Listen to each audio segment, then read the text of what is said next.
मेरे प्रिय मित्रों, आज हम आपको तीतर की ज्ञान की बातें बताएंगे जिनको सुनकर आपकी सारी समस्याएं दूर हो जाएंगी। अगर आपने तीतर की 7 बातें ध्यान से सुन ली तो आपका जीवन सफल बन जाएगा। अगर आपसे हो सके तो ये बातें अपनी संतानों को जरूरी बताकर जाना। मेरे प्रिय मित्रों, ऐसी 7 अनमोल बातें तीतर बताता है कि अगर जो व्यक्ति इन 7 बातों को अपने जीवन में उतार कर रखता है तो उसके जीवन में कभी भी किसी भी प्रकार का संकट नहीं आता है। वह इंसान अपने जीवन में कभी धोखा नहीं खाएगा। प्रिय मित्रों, तीतर की 7 बातें याद रखने वाली हैं। याद रखने वाला व्यक्ति अपने जीवन में कभी भी किसी भी प्रकार का धोखा नहीं खाएगा। ये 7 बातें तीतर की हम आपको एक कहानी के माध्यम से बताएंगे। उससे पहले अगर आप हमारे चैनल पर नए हैं तो चैनल को सब्सक्राइब कर दीजिए और वीडियो को एक लाइक कर दीजिए। प्रिय मित्रों, वीडियो को पूरा हमेशा देखकर जाना। जो लोग आधा अधूरा वीडियो छोड़कर चले जाते हैं उन लोगों को आधी अधूरी ही जानकारी मिल पाती है। आधा अधूरा ज्ञान किसी भी काम का नहीं होता है, इसीलिए आपसे हो सके तो आप वीडियो को पूरा ही जरूर देखा करें। तो प्रिय मित्रों, अब जाना देर ना लेते हुए वीडियो को शुरू करते हैं। एक जंगल में एक तीतर और एक तीतरी रहा करते थे। उनके 2 छोटे छोटे बच्चे थे। तीतर की जो पत्नी थी वह बहुत ही भोली और सीधी किस्म की थी। वह इतनी सीधी थी कि वह तीतर की कोई भी बात सुनती थी। वह बाहर जाकर हर किसी को बता दिया करती थी। तीतर के जितने भी मित्र थे, जितने भी आजू बाजू में रहने वाले पक्षी थे, सबको अच्छी तरह से पता था कि तीतर की पत्नी के अंदर कोई भी गुप्त बात नहीं रुकती है। इसीलिए तीतर अपनी पत्नी को बहुत ही कम बात बताया करता था। वह तीतर जंगल में जाता और शिकार करके लाता। शिकार लाकर अपनी पत्नी को अपने बच्चों को भोजन करवाता। उसी जंगल में बहुत सारे पक्षी रहा करते थे। उन्हीं के पास उनका मित्र एक कौवा भी रहता था। वह कौवा तीतर का बहुत ही गहरा मित्र था। वह कौवा रोज उस तीतर से पूछा करता, तीतर दोस्त, तुम रोज कहाँ जाते हो और तुम ये भोजन कहाँ से लाते हो? मित्र, मुझे भी बताइए उस भोजन के बारे में जो तुम अपनी पत्नी और अपने बच्चों को अच्छा भोजन करवाते हो। वह तीतर उस कौवा के सामने अपने भोजन के बारे में कभी भेद नहीं खोलता था, मगर वह अपनी पत्नी से उस भोजन के बारे में प्रतिदिन बता दिया करता था कि मैं भोजन उस जगह से लाया हूँ। प्रिय मित्रों, वह तीतर किसी को भी बात नहीं बताया करता था, मगर उसकी पत्नी बहुत ही भोली थी और बहुत ही सीधी किस्म की थी। उसके दिल के अंदर कोई भी बात नहीं रुकती थी। जब वह तीतर उस कौवा को भोजन के बारे में नहीं बताया करता था तो वह उस तीतरी से उस भोजन के बारे में पूछ लिया करता था कि तुम्हारा पति कहाँ जाता है, वह कहाँ से शिकार करके लाता है। वह तीतर अपनी घरवाली को बहुत समझाता कि तुम किसी दूसरे को अपने भोजन के बारे में कभी नहीं बताया करो।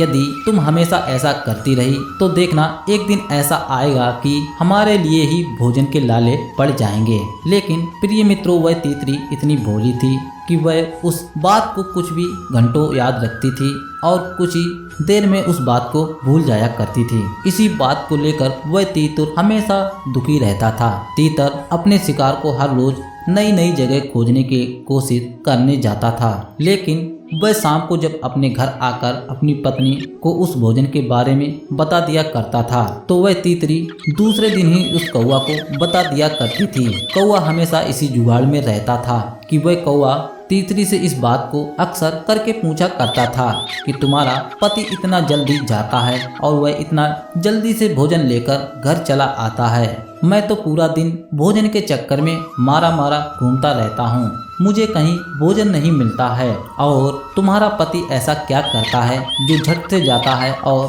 फट से चला आता है? कौवे की बात सुनकर वह तीतरी उस कौवे को अपने पति की बताई हुई बातों को उसको बता दिया करती थी। जब वह तीतर शिकार करके अपने घर जाता था, घर पर आते ही तीतर से वह तीतरी उस शिकार के बारे में पूछ लिया करती थी और वह तीतर अपनी पत्नी पर भरोसा करके उसको बता दिया करता था कि मैं उस जगह से शिकार करके लाया हूँ। दूसरे दिन ही कौवा उस तीतरी से बात पूछता था तो वह तीतरी खुशी खुशी उस कौवे को बात बता दिया करती थी। फिर वह कौवा उड़ता और उसी तीतर वाले स्थान पर अपना कब्जा जमा लिया करता था। तीतर को अपने आसपास भी भटकने नहीं देता था।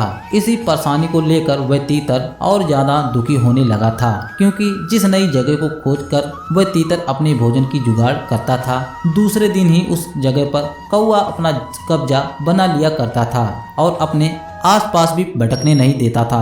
प्रिय मित्रों, वह तीतर अपनी पत्नी को बार बार समझाता था कि तुम्हारे मन के अंदर कोई बात नहीं रुकती है, तुमको तो बात बताना ही मेरा बेकार है। तुम्हें हम जो बात बताते हैं तुम वह बात अन्य सारे पक्षियों को बता दिया करती हो, और वह पक्षी वहां पर जाकर अपना अधिकार बना लिया करते हैं जिस जगह को हम खोजते हैं। इसी बात को लेकर तीतर बहुत ही दुखी रहता था। अब धीरे धीरे अपनी पत्नी की वजह से उस तीतर के सामने ये नौबत आने लगी थी कि अब उसको कहीं भोजन नहीं मिलता था। उस तीतर को अपनी पत्नी और अपने बच्चों को भोजन खिलाना बहुत ही मुश्किल हो गया था, क्योंकि तीतर जिस भी नई जगह खोजने के लिए जाता उस जगह पर कौवा व अन्य पक्षी अपना अधिकार बना लिया करते थे, और कौवा और अन्य पक्षी उसको आसपास उस भोजन के पास भटकने नहीं देते थे। अब तो धीरे धीरे तीतर के सामने बहुत ही बड़ी मुश्किल की दीवार खड़ी होती जा रही थी कि उसको अपने परिवार और अपना पेट पालना भी मुश्किल हो गया था, और उस तीतर ने जो भी भोजन इकट्ठा किया था अब तो धीरे धीरे वह भी खत्म होता जा रहा था। अब तो तीतर के सामने ये नौबत आने लगी थी कि उसके बच्चे और उसको भूखा मरने की नौबत आ गई थी। तीतर रोज इधर उधर भटकता और उसको भोजन कहीं नहीं मिलता, क्योंकि ये सब हो रहा था तीतरी की वजह से, क्योंकि उसके दिल के अंदर कोई भी बात नहीं रुकती थी। अब तो तीतर के सामने बहुत ही बड़ी समस्या आ चुकी थी। कभी कभी ऐसी नौबत भी आ गई थी कि उनको भूखा ही सोना पड़ता था। अब तीतर अपनी पत्नी को रात दिन कोसता रहता था कि ये सब तुम्हारी वजह से हो रहा है। यदि तुम्हारे दिल के अंदर जरा सी भी बात रुकती तो शायद ऐसी नौबत नहीं आती। वह तीतरी चिल्लाकर उस तीतर से कहती कि मुझे चिल्लाने की कोई जरूरत नहीं है। यदि तुम्हारे अंदर क्षमता नहीं है अपने बच्चे और हमारा पेट पालने की तो साफ साफ मना कर दीजिए, मगर बेवजह मुझे गाली मत दो। तीतर इसी बात को लेकर और ज्यादा परेशान होने लगा था। वह तीतर एक दिन भटकता रहा और भटकते भटकते एक जंगल में एक ऋषि के आश्रम में पहुंच गया। आश्रम में पहुंचकर ऋषि जी को प्रणाम करता है और वह चुपचाप होकर बैठ जाता है। तब वह ऋषि उस तीतर को देखते हैं कि तीतर बहुत ही शांत बैठा है। ऋषि जी सोचने लगते हैं कि इस तीतर के जीवन में बहुत सी बड़ी समस्या है। वह ऋषि उस तीतर के पास जाते हैं कि तीतर तुम्हारी ऐसी कौन सी समस्या है कि जो तुम इतने परेशान बैठे हो।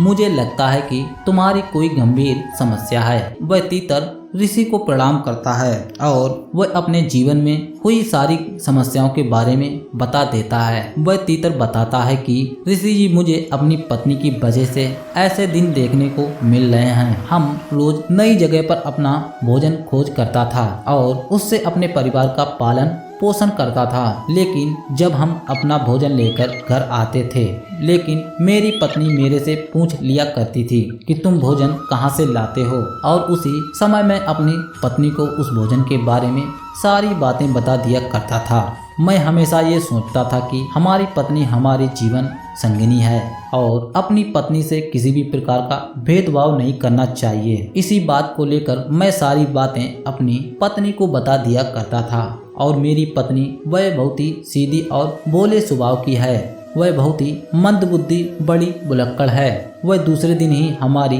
भोजन के बारे में उस कौवे को बता दिया करती थी। कौवा रोज हमारी पत्नी के पास आकर पूछ लिया करता था कि तुम्हारा पति ऐसा क्या करता है और वह कहाँ से भोजन लेकर आता है। हमारी पत्नी सारी बातें उस कौवे को बता दिया करती थी। दूसरे दिन वह कौवा जाकर उस स्थान पर अपना कब्जा जमा लिया करता था और वह कौवा हमसे कहता था कि तुम्हारा इस जगह पर कोई अधिकार नहीं है और हमें इस जगह पर भटकने भी नहीं देता था। अपनी पत्नी की वजह से मेरे आगे ऐसी नौबत आ गई है कि हमको एक टाइम का भोजन भी मिलना बहुत ही मुश्किल हो गया है और मेरे बच्चे भूखे मर रहे हैं। इसी समस्या को लेकर मैं बहुत ही परेशान रहता हूँ। मेरे प्रिय मित्रों, वह ऋषि उस तीतर से कहता है कि यह तुम्हारी मूर्खता है, जब तुमको पूरी तरह से मालूम है कि तुम्हारी पत्नी मंद बुद्धि भुलक्कड़ स्वभाव की है। वह बहुत ही सीधी है, बोली है, उसके अंदर कोई भी बात नहीं रुकती है, तो तुमको उसको ऐसी बातें नहीं बतानी चाहिए तुम्हारे मतलब की हो और उस बात को बताने से तुम्हारा बुरा हो जाए। ऐसी बातों को हमेशा अपने पास ही रखें। वह ऋषि जी उस तीतर से कहते हैं कि अब हम तुम्हें ज्ञान की 7 बातें बताएंगे। वो बातें आप ध्यान से सुनना और उन बातों को सुनकर आप अपने जीवन में कभी धोखा नहीं खाओगे। वह ऋषि जी उस तीतर को सबसे पहली बात बताते हैं कि अपनी मजबूरी के बारे में किसी को मत बताना, चाहे वह तुम्हारा पुत्र हो और चाहे वह तुम्हारी पत्नी हो या फिर तुम्हारा कोई गहरा मित्र हो। अपनी मजबूरी के बारे में किसी को मत बताओ। यदि आपने अपनी मजबूरी के बारे में किसी दूसरे को बताते हैं तो सामने वाला तुम्हारी मजबूरी का फायदा उठाता रहेगा, हमेशा तुमको गिराने की कोशिश करेगा या नीचा दिखाने की कोशिश करता रहेगा। इसीलिए अपनी मजबूरी के बारे में किसी को नहीं बताना चाहिए। ऋषि जी दूसरी बात तीतर को बताते हैं, कहते हैं कि तीतर भाई, हम जो दूसरी बात तुमको बताने जा रहे हैं वह बहुत ही ज्ञान की है और इसको अपने जीवन में हमेशा याद रखना। ऋषि जी कहते हैं कि अपने भविष्य की गलतियां और अपने भविष्य की रणनीति के बारे में किसी को नहीं बताना चाहिए। यदि आपने अपने भविष्य की गलतियां और अपनी रणनीति के बारे में किसी को बता दिया तो सामने वाला व्यक्ति तुम्हारे भविष्य की गलतियां को लेकर तुम्हें हमेशा नीचा दिखाने की कोशिश करेगा, आपको जीवन में कभी ऊपर नहीं उठने देगा। हो सकता है वह आपके बने काम में बिगाड़ दे। इसीलिए अपने भविष्य की गलतियां के बारे में किसी को नहीं बतानी चाहिए। यदि आपने अपने भविष्य की रणनीति के बारे में किसी को बताते हैं तो सामने वाला आपके बने काम को बिगाड़ देगा और आपसे पहले ही अपनी रणनीति तैयार कर लेगा और आपको हारने का चांस हमेशा रहेगा। अपने भविष्य की रणनीति के बारे में कभी किसी को नहीं बताना चाहिए। ऋषि जी तीसरी बात बताते हैं और कहते हैं कि अपने घर के बारे में किसी दूसरे को नहीं बताना चाहिए। आपके घर में जैसी भी बातें होती हैं, बातें पति पत्नी में होती हैं, पिता पुत्र में होती हैं, अपने घर की जो भी बातें होती हैं वह किसी दूसरे को कभी नहीं बतानी चाहिए। यदि आपने अपने घर की बातें सामने वाले को बताते हैं तो आप अपने मान सम्मान को समाज में खो देंगे। कभी आप समाज में ऊंचा नहीं उठकर बोल पाएंगे। सामने वाला आपके घर की बातें सुनकर वह तुम्हारे मौके का फायदा उठाता रहेगा। इसीलिए अपने घर की बातें भूलकर भी किसी को नहीं बतानी चाहिए। ऋषि जी चौथी बात उस तीतर को बताते हैं। वह कहते हैं कि अपनी कमाई के जरिए के बारे में कभी किसी दूसरे को नहीं बताना चाहिए, चाहे वह तुम्हारी पत्नी हो और फिर चाहे तुम्हारा गहरा मित्र हो। किसी को तुम्हारी कमाई के जरिए को पता चल गया तो तुम्हारी हो रही कमाई पर अपना अधिकार जमा लेगा। जिस तरीके से बेचारे उस तीतर के साथ हो रहा है कि वह तीतर रोज नई जगह को खोजता और वह कौवा नई जगह जाकर अपना अधिकार जमा लेता है। इसी भी प्रकार अगर आपने अपनी कमाई का जरिया सामने वाले को बता दिया तो देखना एक दिन तुम्हारे ही लिए हानिकारक बन जाएगा। इसीलिए अपनी कमाई के जरिए के बारे में किसी को मत बताना। ऋषि जी पांचवी बात तीतर को बताते हैं कि अपनी कमजोरी और अपनी ताकत के बारे में कभी किसी को नहीं बताना चाहिए।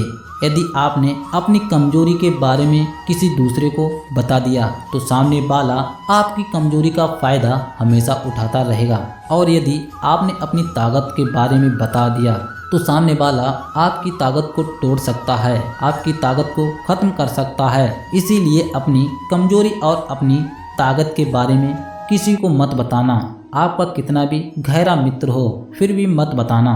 ऋषि जी छठवीं बात उस तीतर को बताते हैं अपने जीवन में अपने मित्र और अपने गुरु के बारे में किसी को नहीं बताना चाहिए। यदि आपने अपने मित्र और अपने गुरु के बारे में किसी को बता दिया तो आपकी मित्रता तोड़वाने की कोशिश करता रहेगा और यदि आपने अपने गुरु के बारे में किसी को बता दिया तो हो सकता है सामने वाला आपके गुरु से मिलकर आपसे ज़्यादा ज्ञान पा सकता है। इसीलिए कैसे भी करके अपने गुरु के बारे में बातें नहीं बतानी चाहिए। ऋषि जी सातवीं बात बताते हैं और कहते हैं कि तीतर ये बात गौर से सुनो, दिए हुए दान के बारे में किसी दूसरे को मत बताना। यदि आपने दाएं हाथ से दान किया है तो तुम्हारे बाएं हाथ को भी पता नहीं होना चाहिए कि तुम्हारे दाएं हाथ ने दान किया है। यदि आपने अपने किए हुए दान के बारे में किसी दूसरे को बताते हैं तो आप अपनी नाम बड़ी के चक्कर में बता देते हैं तो तुम्हारे किए हुए दान का कोई महत्व तो नहीं रहता है और आपको उसका परिणाम नहीं मिलता है। इसीलिए किए हुए दान के बारे में किसी दूसरे को नहीं बताना चाहिए। मेरे प्रिय मित्रों, ये 7 बातें ऋषि तीतर को बताते हैं और कहते हैं और ये बातें तीतर को समझ में आ गई। वह तीतर 7 बातों को अमल करता है और वह धीरे धीरे अपनी पत्नी को बातें बताना बंद कर देता है। अब तो क्या होता है, तीतर अपना जीवन दोबारा अच्छी तरह से जीना लगता है और वह तीतर एक दिन भोजन को खोज आता और वह उस भोजन को हफ्तों तक चलता। मित्रों, इस कहानी से हमको एक सीख मिलती है कि अपने बारे में किसी दूसरे को नहीं बताना चाहिए।